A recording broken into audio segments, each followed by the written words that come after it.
Tech on Demand podcast brought to you by Grower Talks. Audio Files, episode 71. Rent, Return, Repeat.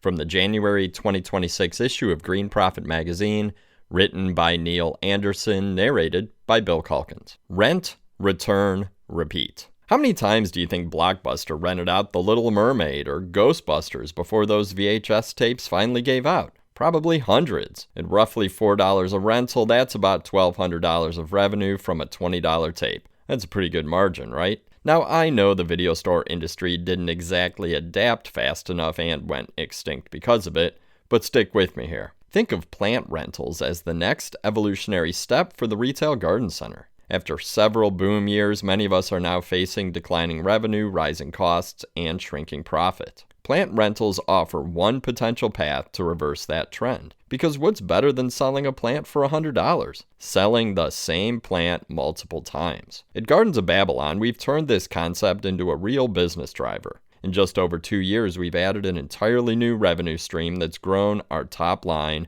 boosted profit, and helped flatten out our seasonality. In 2025 alone, we generated nearly $150,000 in plant rental revenue. When I share that with industry peers, I usually get a raised eyebrow until I show them the math. Then the next question is always the same. Is it worth the labor and the risk? The answer is, it can be if you do it right. The foundations of a successful plant rental program. There are several key factors that determine whether plant rentals will work for your business. Location, clientele, product selection, pricing, sales approach, and logistics. Location matters. Plant rentals thrive in areas with strong event economies, affluent metropolitan regions with steady demand from corporate clients, weddings, and conventions. Cities like Nashville, Chicago, Las Vegas, Orlando, and New Orleans are ideal. Rural garden centers, unfortunately, just won't see enough demand to make it worthwhile. Sorry, Monowee, Nebraska, population 1, this one's not for you. Choose the right plants. Your rental material should be durable, adaptable, and able to handle low light, transport, and the occasional bit of neglect. Lean on reliable foliage plants. Sansevieria, Ficus, Schefflera, and Strelitzia are all winners. Avoid delicate bloomers like roses or peonies unless it's for a specific request at full retail. For example, one of our large corporate rentals requested 100 6-inch roses for table arrangements. We knew they wouldn't survive a second rental, so we charged full retail and added an easy $2,500 in revenue to the project. Some of my favorites, Boston ferns. We've rented the same ones more than 15 times this year and they still look great. Over time, you'll learn which plants are your blockbuster hits.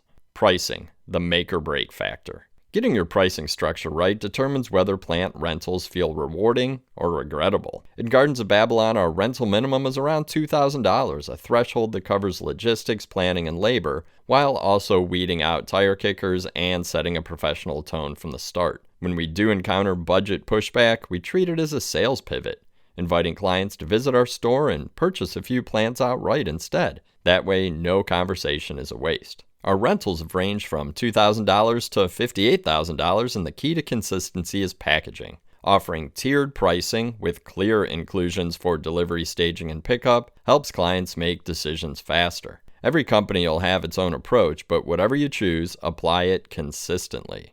Some operations use simple formulas like $100 per plant, regardless of size, or 50% of retail value with a minimum threshold. We use a hybrid model. Fixed pricing for our standard packages, and a per-plant structure for larger, more customized rentals. Adding decorative pottery or other custom touches adds labor and increases the total price.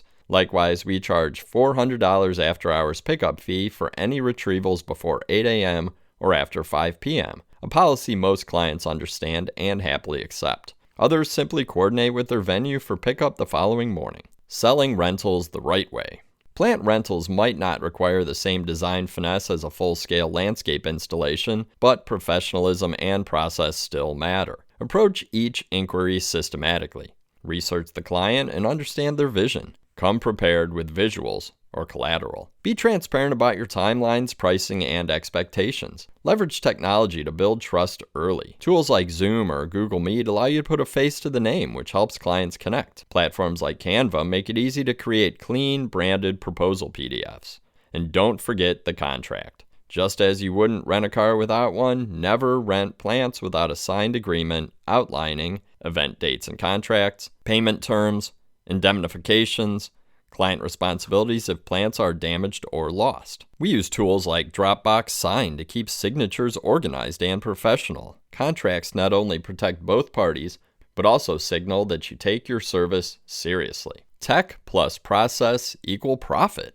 Plant rentals succeed when you blend horticultural knowledge with operational systems. For us, that's meant building checklists for every stage: proposal, prep, delivery, staging, pickup, and post-event inspection. We also inventory before and after each rental, track repeat use plants, and rotate stock to keep things fresh. Using technology to streamline quotes and proposals saves hours of back and forth. Clients appreciate fast, clear communication and visuals that help them picture the final setup. Why it's worth it.